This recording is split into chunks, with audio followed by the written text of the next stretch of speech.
School dress codes are very controversial. Some people believe that school dress codes are a great way to create a uniform school environment, while most others see it as a way to shame and control students. School dress codes are very sexist towards young women. They target young women by putting more restrictions on their clothing and dress coding them significantly more often than young men. An article from NEA stated that in one high school in Massachusetts, 6 of 9 dress code regulations specifically addressed young women's clothing. Dress codes also teach young women to dress for the comfort of others instead of themselves. They have learned to cover parts of their body based on sexual encounters and the opinions of others.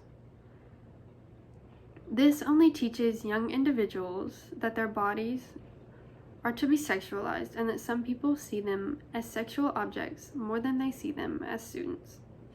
Dress codes infringe upon students' abilities to express themselves through the clothing that they wear.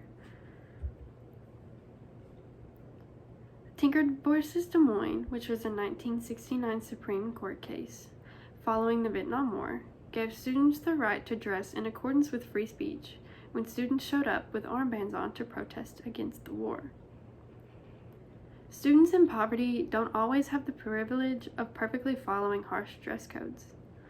Many students don't have access to the specific clothing that schools like them to wear, and therefore have to wear clothes that they can afford out of dress code. Dress codes only embarrass and put down students. Students unable to afford clothing and young women in dress code that are just sexualized and harassed are just embarrassed, and that's not allowing them to get a proper education.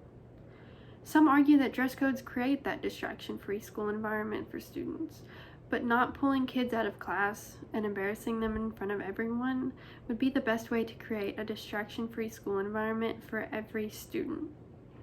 This idea that a dress code is what creates a great environment for students